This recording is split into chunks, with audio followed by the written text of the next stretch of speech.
They told you the deal. Go to college, work hard, buy a house. Do that and you'll be fine. So a whole generation did exactly that. More degrees, more hours, more skills than any generation before it. And here's what they got back. The middle class shrank from 61% of America to 51%. Its slice of the nation's income collapsed from 62% to 43%.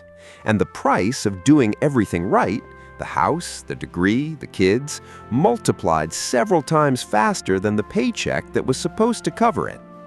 You didn't play the game wrong. The game got repriced while you were playing it.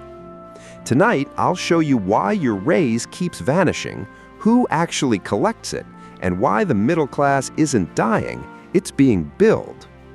You didn't break the rules. The rules were rewritten. Let me show you who holds the pen. Meet the Millers.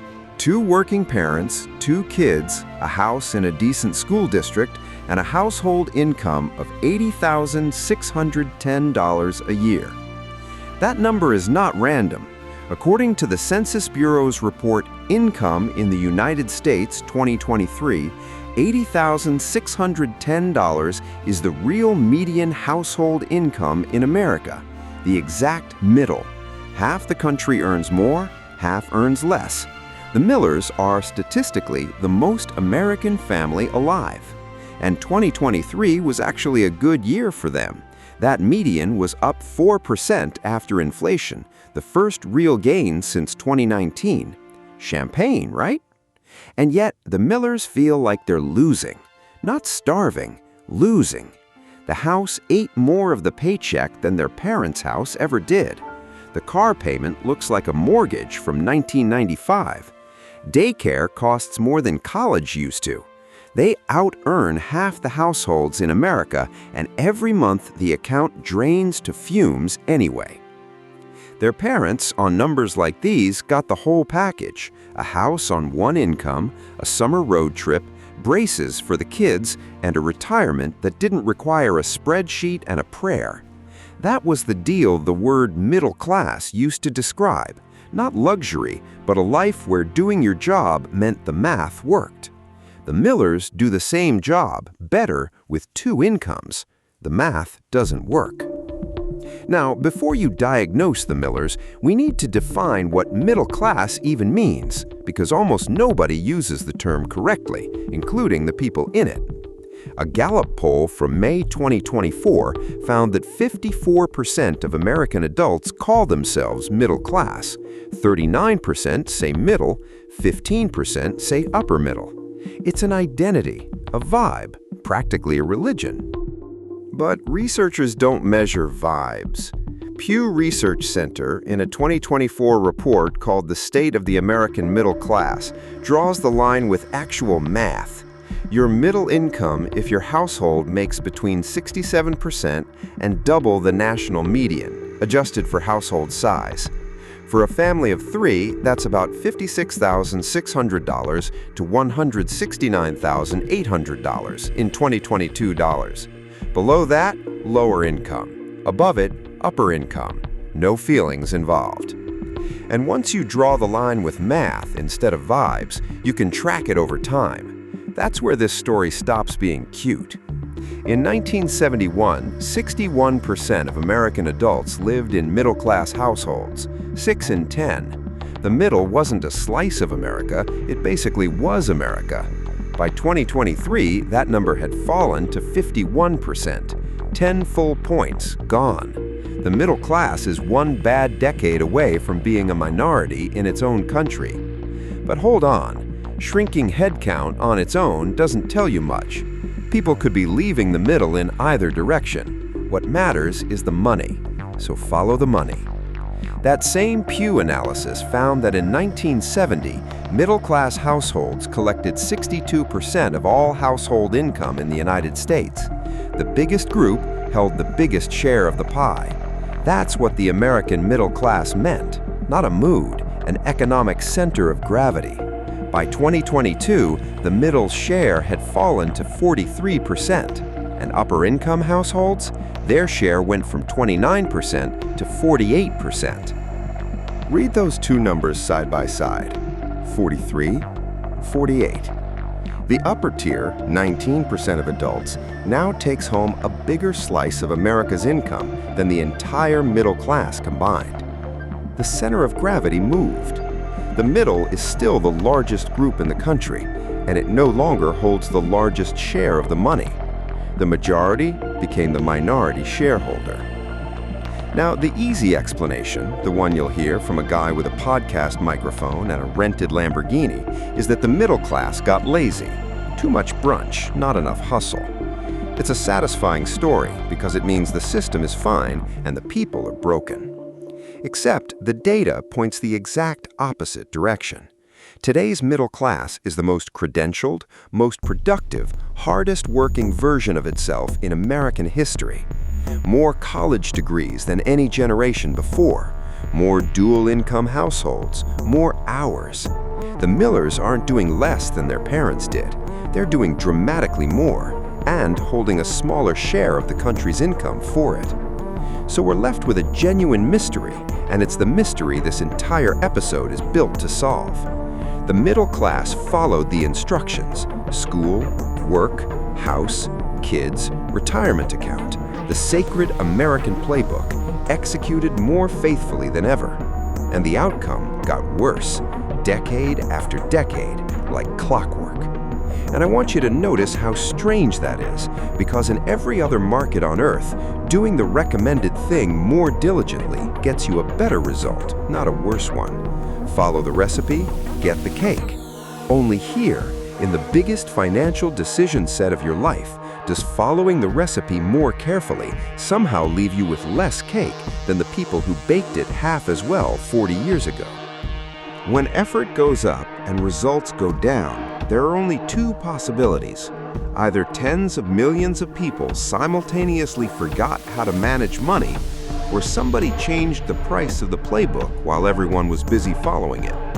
I'm a bull, not a conspiracy theorist, so we're going to check the receipts, line by line, what the playbook actually costs now versus what it cost when your parents ran it.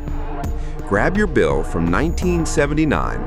Chapter 2 is where the repricing shows up in black and white.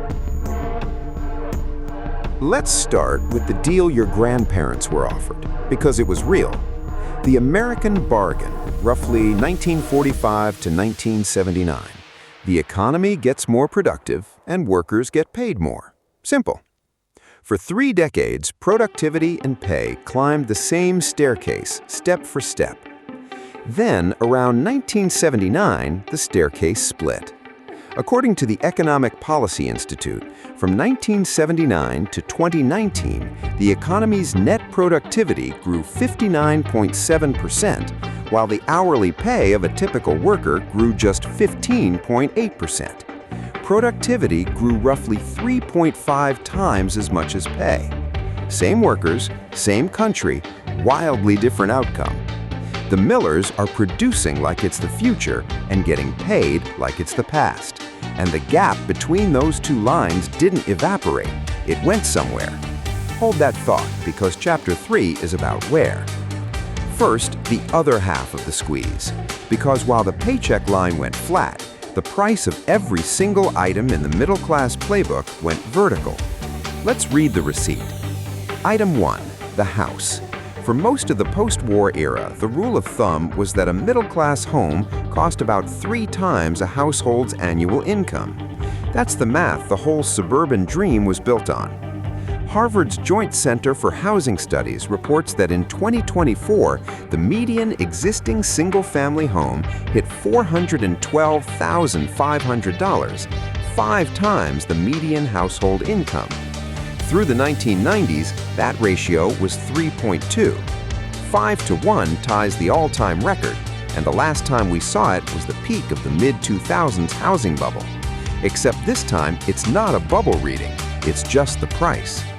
The first rung of the wealth ladder got hoisted 2 full stories off the ground, and everyone below it is told to jump harder. Item 2, the degree. The Playbook says college is the ticket to a middle-class job, and statistically it still is. But the ticket stopped being sold for cash. It's sold on credit. The New York Fed's Household Debt Report puts total student loan balances at $1.61 trillion as of the third quarter of 2024, and federal data puts the average balance around $39,500 per borrower. 43 million Americans now start their middle-class lives roughly $40,000 behind the starting line, paying interest on the privilege of qualifying for the race. Item 3. The kids. The Brookings Institution ran the numbers on a child born in 2015 to a married middle-income couple. $310,605 to raise that child to age 17. That's before a single dollar of college. $250,000 per kid base price. When you hear that America's middle class stopped having children, understand what you're actually hearing. They didn't lose interest, they read the invoice. Add it up and you get the defining condition of modern middle-class life: zero slack. Bankrate's January 2025 survey found that only 41% of Americans could cover a $1,000 emergency, one busted transmission, one ER visit from savings, the lowest reading since 2021. A full 25% would put that emergency on a credit card and pay it off over time, at interest rates we'll be discussing shortly. The Playbook doesn't just cost more now, it consumes the entire buffer that used to sit between a middle-class family and the edge. And understand what a buffer actually buys, because it was never just money. A few months of expenses in the bank is the ability to leave a bad boss, refuse a bad deal, survive a bad quarter. Strip the buffer, and a family doesn't just get poorer, it gets more obedient. Every yes becomes mandatory. That, too, is part of the price. And if you think this is just a problem for the $80,000 Millers, let me raise the stakes. The Dispatch profiled a couple in 2023, a 32-year-old physician married to a 32-year-old software engineer. Combined income, $400,000 a year, top 2% of American households. These two did, and I'm quoting the writer's framing here, every single thing the meritocratic American dream told them to do. Straight A's, elite degrees, brutal careers. And in the coastal city where their jobs live, they cannot buy a house within a sane commute, have the 3 kids they want, and cover childcare at the same time. Their parents pulled that off at the same age, with worse credentials, on one salary. Now do the a fortiori math with me. If the Playbook is failing a household at $400,000, what exactly is it supposed to deliver at $80,610? The problem is not that the players are weak. The problem is that every item on the menu was repriced, and only one side of the menu got told. So here's the ledger so far. Since 1979, productivity up nearly 60%, typical pay up about 16%.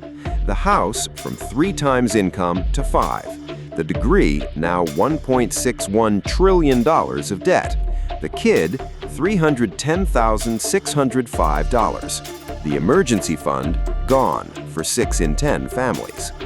Each of those numbers has been reported for years, separately, as its own sad little headline. But a bull doesn't read headlines. A bull reads invoices. And an invoice always has 2 sides, the side that pays and the side that collects. Prices don't rise into a vacuum.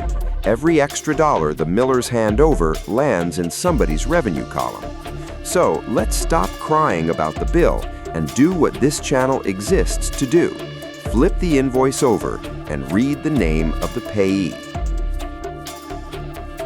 Here's the sentence this entire episode has been building toward. The middle class is not the forgotten class. It's the full price class, the only customer in America who pays sticker price for everything. The poor get programs. The rich get accountants. The middle gets the bill. Let me prove it. starting with the biggest line item of all, taxes. Look at the IRS's own rulebook. This is public, printed on purpose. If you earn your money the way the Millers do, as wages on a W-2, you pay ordinary income tax rates that climb as high as 37%. And before that even starts, 7.65% comes off the top in FICA payroll taxes, Social Security, and Medicare from the very first dollar you earn, with the Social Security piece running on every dollar up to $168,600. There is no standard deduction on payroll tax, no exemption. $1, the meter is running. Now, watch how the same dollar gets taxed when it's earned with wealth instead of work. If your money comes from assets going up, stocks, businesses, buildings, you pay long-term capital gains, capped at 20%, plus a 3.8% surcharge for high earners. And here's the beautiful part: only when you sell. Don't sell, and the tax is zero. Better yet, borrow against your unsold stock to fund your lifestyle. The strategy planners literally call buy, borrow, die, and you get the cash without ever triggering the tax at all. Same dollar of gain, earned with sweat, taxed from $1 up to 37 plus 7.65. Earned by owning things, 20, later, maybe never. That's not a loophole someone snuck in. That's the design, sitting in plain sight in the tax code. Don't take my word for how it plays out at the top.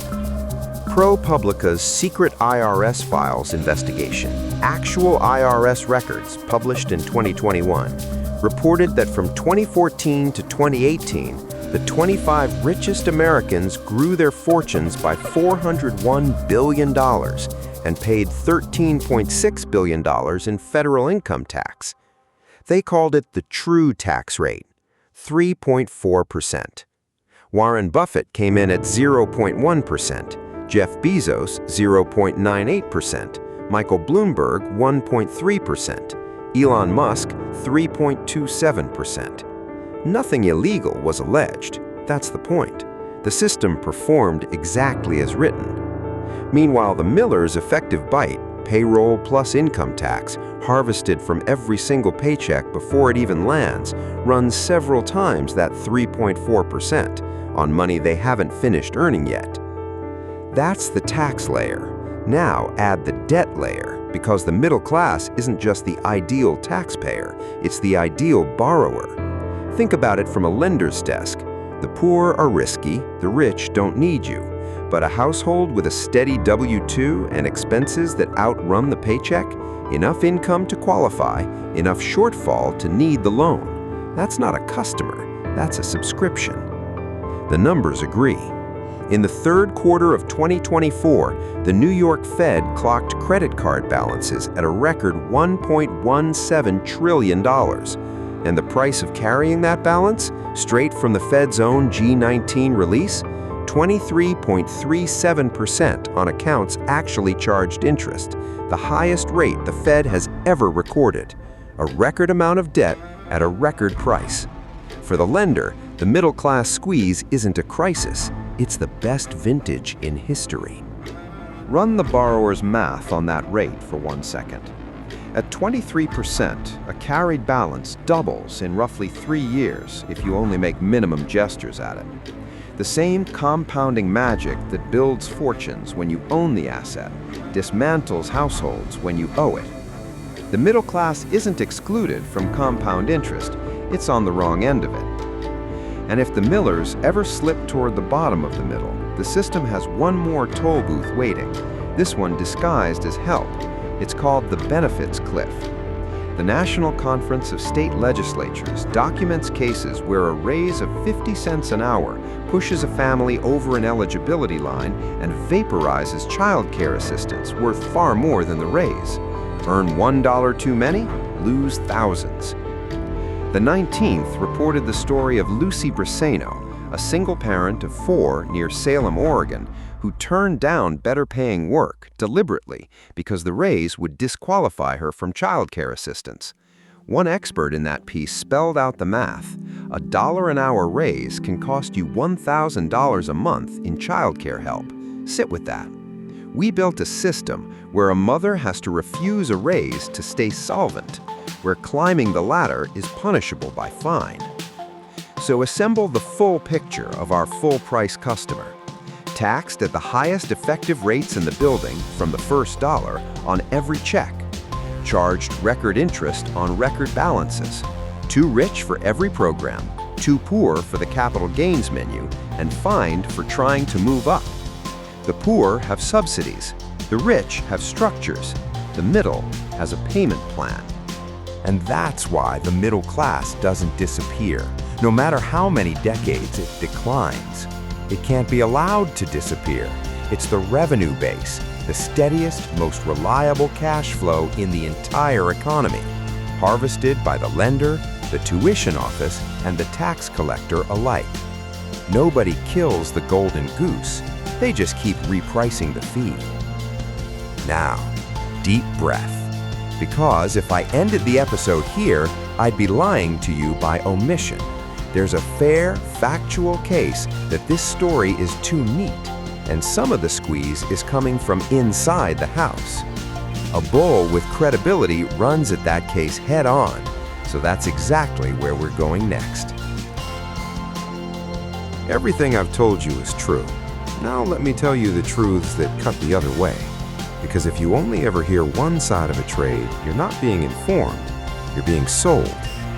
Counterpoint 1, and it's the big one. Remember that shrinking middle, 61% down to 51%? The doom version of this story implies those missing 10 points fell into poverty. They didn't.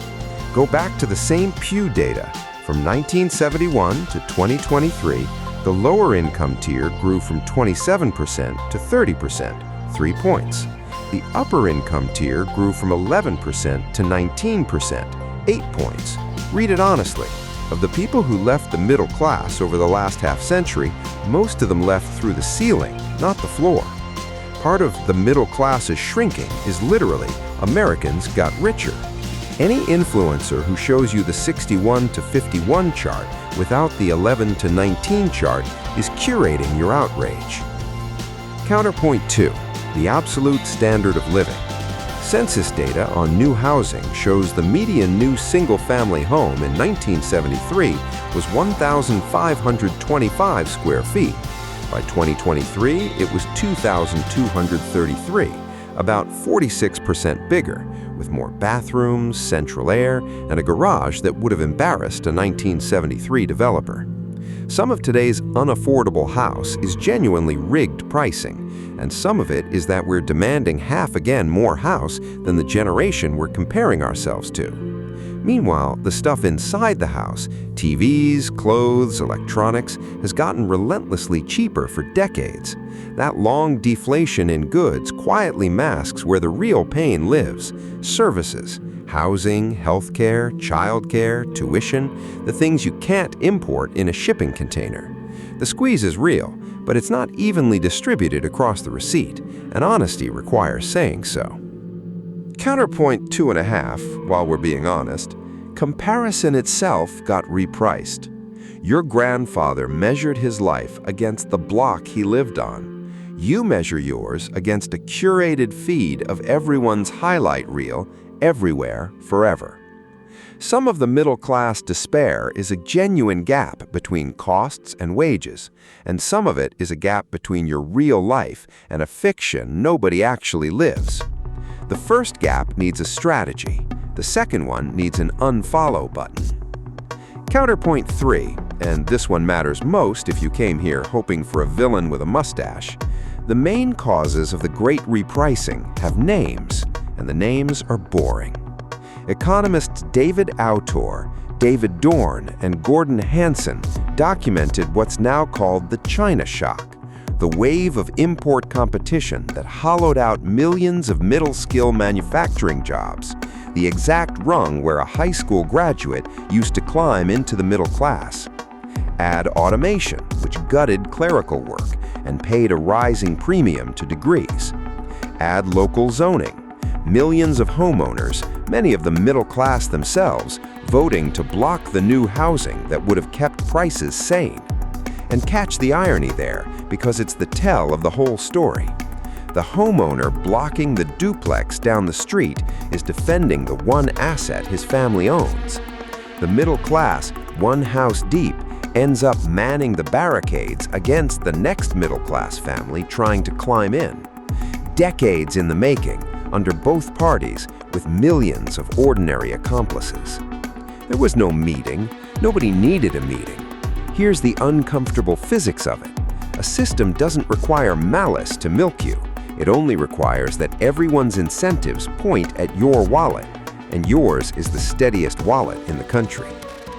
And counterpoint 4, the one you can act on this week, some of the squeeze is self-inflicted. Financing depreciating toys over 7 years, upgrading the lifestyle every time the paycheck moves. We spent all of last episode on how that machine eats even $250,000 earners. So I'll spend exactly one sentence here. The machine doesn't check your tax bracket before it eats you. So let's split the ledger fairly, once and for all. The part of the trap that is systemic, work is taxed harder than wealth. The entry ticket to every middle-class milestone, house, degree, kids, has been repriced against you, and the safety net fines you for climbing out of it. The part that is chosen, how much of your paycheck you convert into other people's revenue voluntarily. Confusing those two categories is fatal in both directions. Blame the system for everything, and you'll never fix your own leaks. Blame yourself for everything, and you'll grind for 40 years wondering why the math never closes.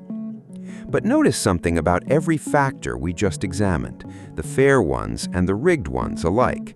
The upward mobility, the bigger houses, the cheap TVs, the China shock, the zoning wars. Every single one of them operates on the same axis, what you earn and what you spend, income and prices. And that, right there, is the deepest layer of the trap, because as the next chapter will show you, the game that actually decides your family's future isn't scored in income at all. The middle class has been fighting a price war. The winners were playing an ownership war. Final chapter. Let's switch wars. Here's the number that should be on the front page of every newspaper in America, and isn't.